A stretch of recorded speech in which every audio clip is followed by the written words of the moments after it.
1월 6일 화요일 새벽 무릎입니다. 사도신경으로 우리의 신앙 고백하면서 새벽 예배 시작하겠습니다. 전능하사 천지를 만드신 하나님 아버지를 내가 믿사오며 그 외아들 우리 주 예수 그리스도를 믿사오니 이는 성령으로 잉태하사 동정녀 마리아에게 나시고 본디오 빌라도에게 고난을 받으사 십자가에 못 박혀 죽으시고 장사한 지 사흘 만에 죽은 자 가운데서 다시 살아나시며 하늘에 오르사 전능하신 하나님 우편에 앉아 계시다가 저리로서 산 자와 죽은 자를 심판하러 오시리라.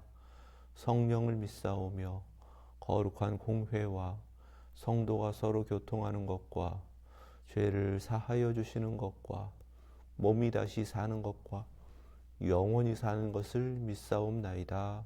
아멘. 찬송 285장 드리겠습니다.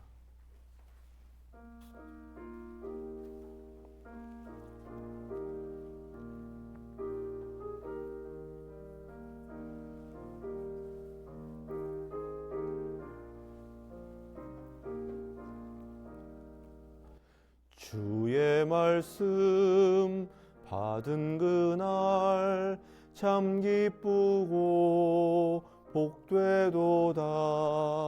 이 기쁜 마음 못 이겨서 온 세상에 전하노라. 기쁜 날 주 나의 죄 다 씻은 날 늘 깨어서 기도하고 늘 기쁘게 살아가리. 기쁜 날 주 나의 죄 다 씻은 날 이 좋은 날 내 천한 몸 새 사람이 되었으니 이 몸과 마음 다 바쳐서 영광의 주 늘 섬기리. 기쁜 날 주 나의 죄 다 씻은 날 늘 깨어서 기도하고 늘 기쁘게 살아가리. 기쁜 날 주 나의 죄 다 씻은 날 새 사람 된 그날부터 평안한 마음 늘 있어서 이 복된 말 전하는 일 나의 본분 삼았도다. 기쁜 날 주 나의 죄 다 씻은 날 늘 깨어서 기도하고 늘 기쁘게 살아가리. 기쁜 날 주 나의 죄 다 씻은 날. 아멘. 아멘. 오늘 주신 말씀은 마태복음 16장 1절에서 12절 말씀입니다. 신약성경 27페이지 마태복음 16장 1절에서 12절 말씀, 하나님의 말씀 믿음으로 함께 받겠습니다. 바리새인과 사두개인들이 와서 예수를 시험하여 하늘로부터 오는 표적 보이기를 청하니 예수께서 대답하여 이르시되 너희가 저녁에 하늘이 붉으면 날이 좋겠다 하고 아침에 하늘이 붉고 흐리면 오늘은 날이 굳겠다 하나니 너희가 날씨는 분별할 줄 알면서 시대의 표적은 분별할 수 없느냐? 악하고 음란한 세대가 표적을 구하나 요나의 표적밖에는 보여줄 표적이 없느니라 하시고 그들을 떠나가시니라. 제자들이 건너편으로 갈새 떡 가져가기를 잊었더니 예수께서 이르시되 삼가 바리새인과 사두개인들의 노룩을 주의하라 하시니 제자들이 서로 논의하여 이르되 우리가 떡을 가져오지 아니하였도다 하거늘 예수께서 아시고 이르시되 믿음이 작은 자들아 어찌 떡이 없으므로 서로 논의하느냐 너희가 아직도 깨닫지 못하느냐 떡 5개로 5,000명을 먹이고 주운 것이 몇 바구니며 떡 7개로 4,000명을 먹이고 주운 것이 몇 광줄이었는지를 기억하지 못하느냐 어찌 내 말한 것이 떡의 관함이 아닌 줄을 깨닫지 못하느냐 오직 바리새인과 사두개인들의 누룩을 주의하라 하시니 그제서야 제자들이 떡의 누룩이 아니요 바리새인과 사두개인들의 교훈을 삼가라고 말씀하신 줄을 깨달으니라. 아멘. 하나님 말씀입니다. 4,000명을 먹이신 놀라운 일을 경험시켜 주셨습니다. 그저 손에 들려진 것은 떡 7덩이 생선 2마리였는데 그것으로 그 많은 무리를 먹이시는 것, 그것은 분명하게 하늘의 권능으로 이루신 일입니다. 이것을 경험하는 자리에서 바리새인과 사두개인들이 예수님께 나와서 시험하는 것을 오늘 말씀 속에서 이제 증거하십니다.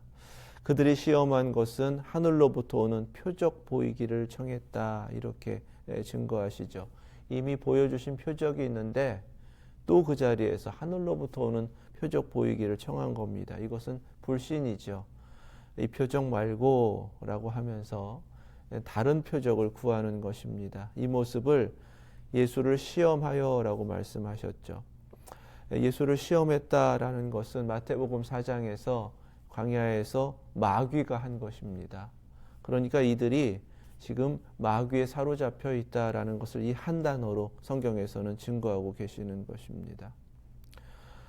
이들은 근본적으로 예수님을 믿지 않은 거예요. 그러니까 예수님께서 행하는 것을 계속해서 따라다니며 보지만 또 다른 것을 구하면서 겉으로는 내가 예수님 믿으려고 합니다, 이런 증거를 좀 보여주십시오 라고 하지만 내면에는 아예 예수님을 믿지 않겠다라는 것이고 오히려 예수님 걸려 넘어지게 하려고 하는 그러한 악한 의도로 대적하고 있다라는 것을 성경 말씀하시는 겁니다.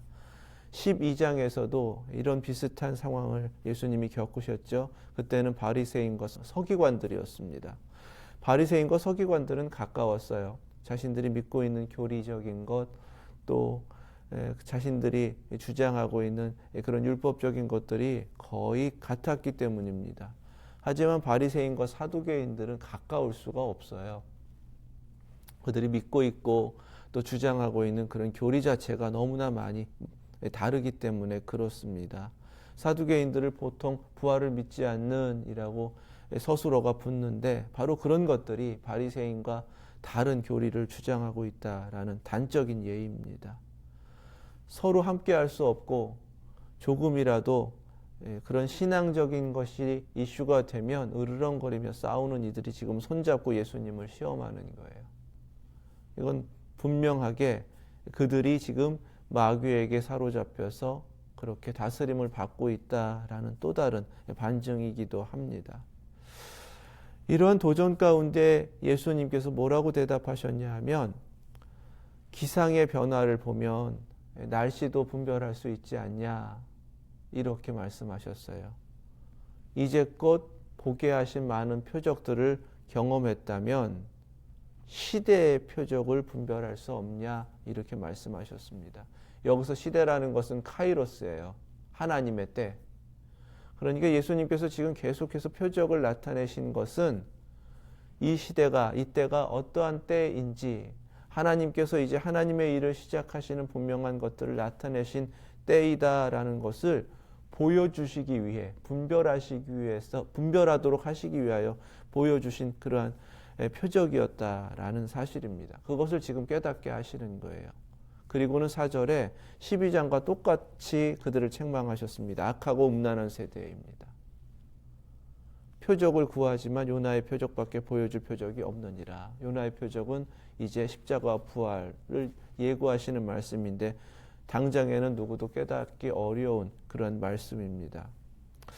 예수님이 우리에게 뭐라고 말씀하시는 거냐 하면 이러한 불신의 모습들을 보면 악하고 음란한 세대라는 것을 분별할 수 있어야 된다라고 깨닫게 하시는 거죠. 예수님의 표적을 보면서 이때가 어떠한 때이다라는 것을 분별하는 건 당연해요.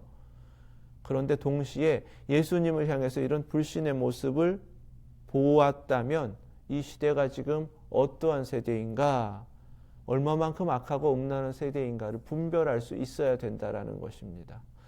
이것을 분별하지 못하면 오염된다. 오늘 말씀 가운데에서는 바로 그 말씀을 주시는 거예요. 마치 한 가지 사건인 것처럼 예수님을 도전했고 시험했던 바리새인과 사두개인과 예수님을 따라다니는 제자들의 모습이 지금 연속되고 있다는 것을 이 말씀을 통해 우리가 깨달아야 합니다. 예수 제자인 우리에게 주시는 경고의 말씀이다라는 거예요. 건너편으로 갔습니다. 예수님 떠나신 대로 제자들이 함께 갔는데 그들은 지금 떡을 준비하지 않은 것으로 인하여 염려하면서 자기들끼리 의논하는 거예요. 예수님께서 그들의 모습을 보면서 바리새인과 사두개인들의 누룩을 주의하라 라고 말씀하셨습니다. 그냥 떡을 준비해야 되는데 이 떡을 준비해야 예수님을 섬겨드리는데 제자들은 당연히 염려할 수 있는 상황이지만 예수님은 그것을 허락하지 않으셨던 겁니다. 그리고 삼가하라 이렇게 말씀하신 거예요. 주의하라. 무엇을 주의하냐 하면 바리새인과 사두개인들의 누룩입니다. 바리새인과 사두개인들의 누룩이라는 것은 앞서서 예수님을 시험했던 바로 그 불신앙이죠. 누룩이라는 것은 가로 전체를 부풀게 하는 모든 것을 변질시킬 수 있는 바로 보이지 않는 그것입니다. 이미 제자들에게 그 누룩이 섞여 있다라고 경고하시는 거예요. 그런데 이렇게 말씀하셨을 때 제자들이 듣고서 빨리 깨우쳐야 되는데 듣지 않아요. 제자들이 서로 논의하여 이르되 우리가 떡을 가져오지 아니하였도다. 이렇게 자신들 말만 계속 하고 있는 것을 보게 합니다. 이게 누룩입니다. 우리가 신앙생활하면서 무엇이 누룩인가를 이제 오늘 분별을 좀 해야죠. 첫 번째는요. 주님이 말씀하시는 말씀을 듣지 않는 거예요. 귀 기울이지 않는 겁니다. 이게 가장 불신앙에 빠뜨리는 마귀의 악한 괴계이고요. 우리를 변질시키는 누룩입니다. 신앙생활 오래 하면 오래 할수록요. 어떤 교만이 생기냐 하면 자기가 안다고 생각합니다. 많이 들었기 때문에 주워 들은 것이 많아서 이것저것 안다고 스스로 생각합니다. 하나님의 말씀 앞에서는 진리 앞에서는 우리를 끊임없이 맞춰야 하기 때문에 얼마만큼 아는 것은 중요하지 않아요. 그때그때마다 들려오는 하나님의 말씀에 귀 기울여야 합니다. 지금 예수님께서 바리새인과 사두개인들의 누룩을 주의하라 라고 하시는 이 말씀을 제자들이 흘려보냈어요. 왜 그러냐 하면 12장에서 증거하고 계시는 그런 비슷한 상황을 또 겪었고 예수님이 마지막에 4절에서 하신 말씀은 그때 하셨던 말씀하고 똑같거든요. 그 말씀이 또 그 말씀이네 그냥 지나치는 겁니다. 지금 바리새인과 사두개인들은 왜 예수님을 불신하고 있는가? 예수님 말씀을 듣지 않고 있거든요. 예수님의 가르침을 따르지 않고 있습니다. 믿지 않는 거예요.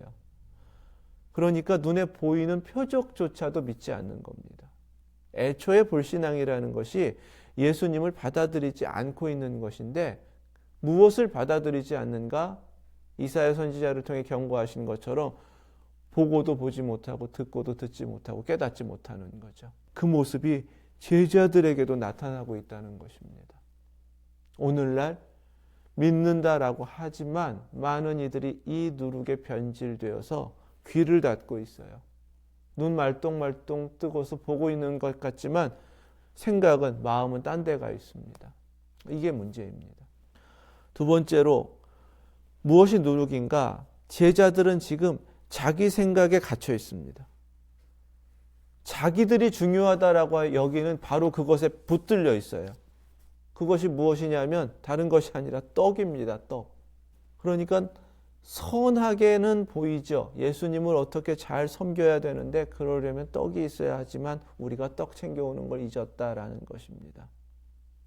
겉으로는 그렇지만 그건 예수님이 중요하게 여기시지 않는 거거든요. 그러니까 예수님 기준에 나를 맞추는 게 아니에요. 내가 생각하기에 좋은 것을 해야 된다라고 여기는 겁니다. 자기 신념과 자기 확신이 중요한 거예요. 우선순위를 하나님께 두지 않는 겁니다. 말씀에 두지 않는 거예요. 따라가려고 하지 않고 자기가 중요한 것을 주장하는 겁니다. 그러니까 뭐가 들려오지 않죠. 이거에 매여 있죠. 그것만 보는 겁니다. 이것이 누룩이라고 말씀하시는 거예요. 신앙생활하면서 우선순위는 늘 하나님께 있어야 하고 영광을 목적해야 하고 하나님의 말씀에 맞춰야 하고 그렇기 때문에 내가 계속해서 하나님 바라보면서 앞서시는 주님을 따라가야 하는데 어느 순간부터는 이 길 내가 잘 알아? 내가 해오던 것이 맞는 거야? 라고 하면서 내 앞에 주님이 보이지 않지만은 내가 가는 길이 옳다라고 여기는 거죠. 자기 생각에 갇혀있기 때문에 그렇습니다. 자기가 옳다라고 여기는 어느 순간에 자기 의에 빠지기 때문에 그래요. 이것이 바리새인과 사두개인들의 모습인데 제자들이 어느새 그렇게 변질되어 버렸습니다. 예수님께서 책망하시죠. 믿음이 작은 자들아. 왜 제자들이 이렇게 쉽게 변질되는가? 믿음이 작기 때문이다 라고 깨닫게 하시는 거예요. 어찌 떡이 없으므로 서로 논의하느냐? 그들의 염려를 깨뜨리시는 겁니다. 그리고 그들이 그렇게 누룩에 쉽게 변질된 이유가 깨닫지 못하느냐라고 하셨습니다. 늘 말씀을 받아서 좋은 밭 되어 깨달아야 열매가 있고요.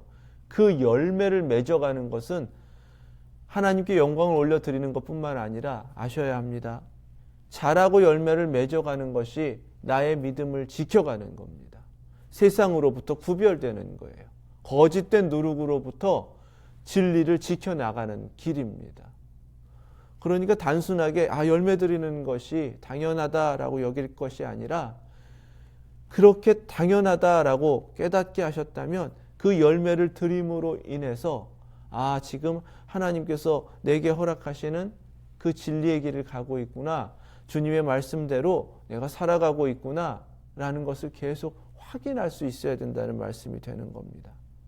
깨달음, 이것이 그만큼 중요하다는 거예요. 그리고 앞서 경험시키셨던 표적들을 말씀하시죠. 떡 5개 5,000명, 떡 7개 4,000명. 그들이 경험했던 거예요. 그들에게 예수님께서 친히 주셔서 그 많은 사람들을 먹이도록 하셨던 겁니다. 그 은혜의 역사에 자신들이 참여했어요.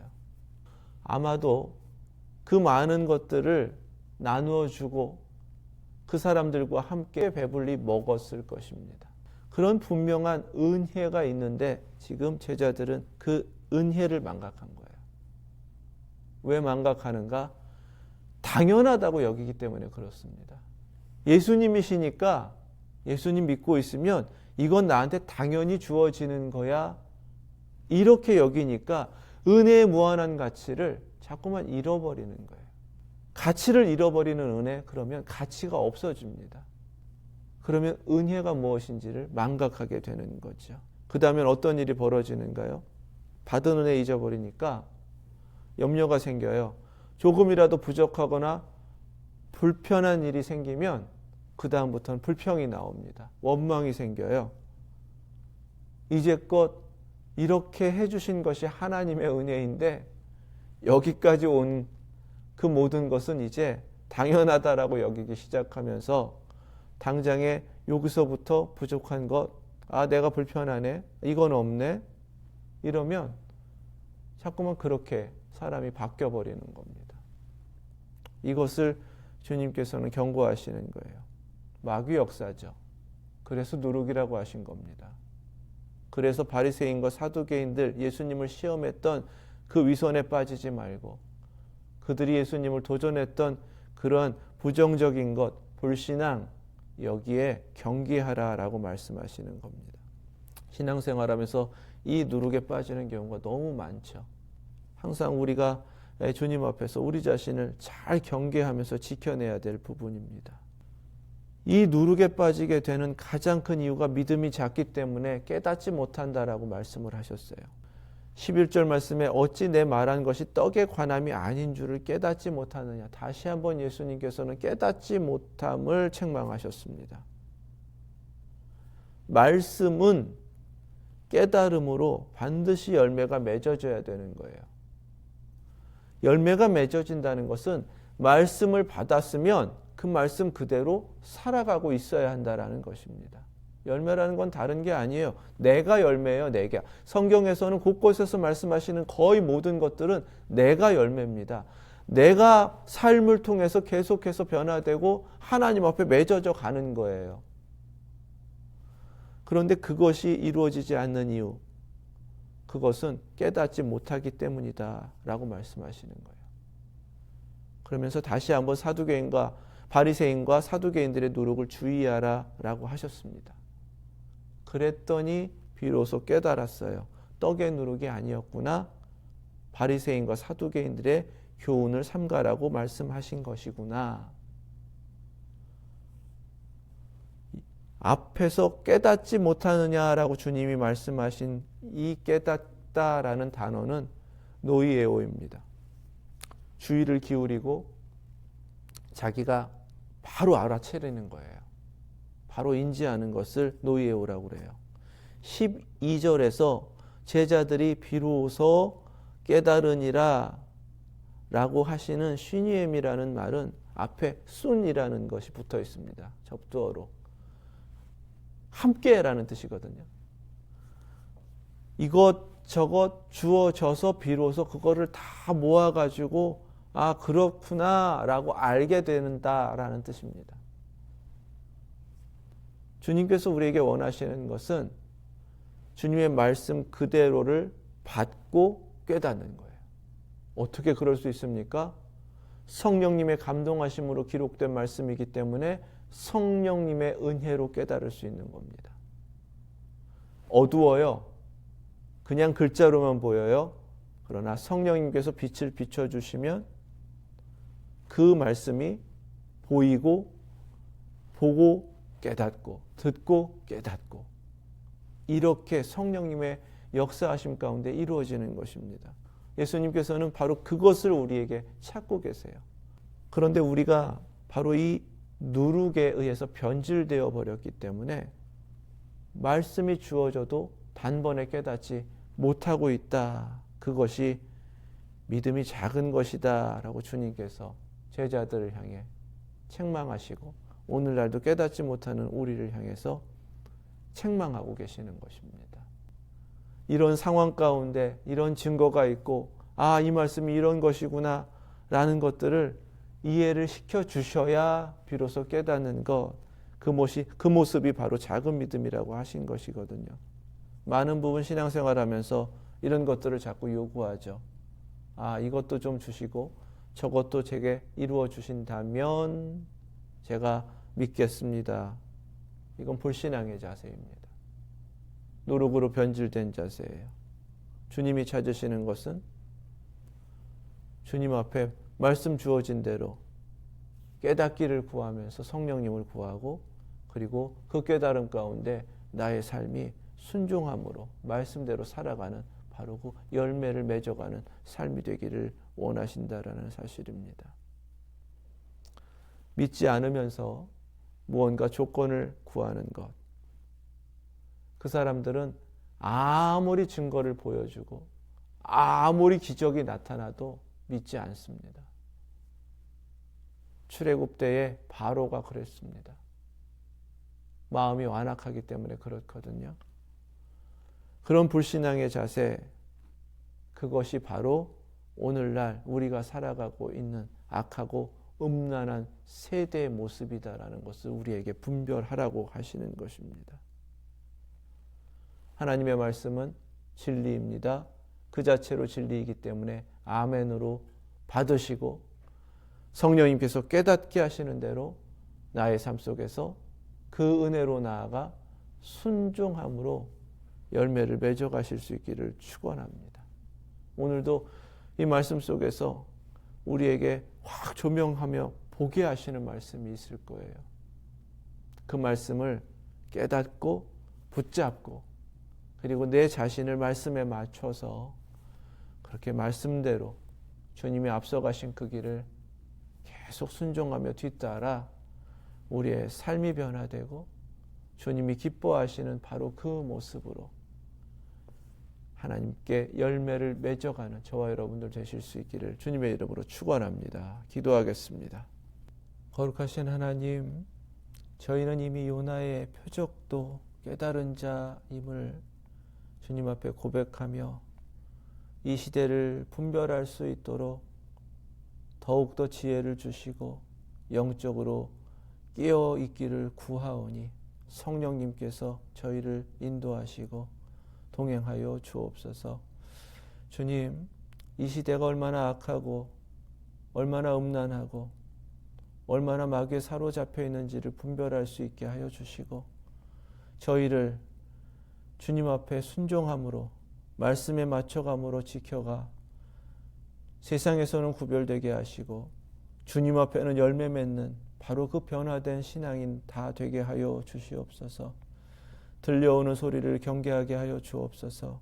그 가운데에 누룩이 섞여 있다라는 것을 저희에게 깨닫게 하여 주셨으니 거룩함으로 서서 주님의 말씀만이 들려오게 하시고 저희 입술을 통해서는 그 진리만이 증거되고 나누어지도록 이 시대에 주님께서 찾으시는 바로 그 선지자와 같은 사명자들이 다 되게 하여 주시옵소서.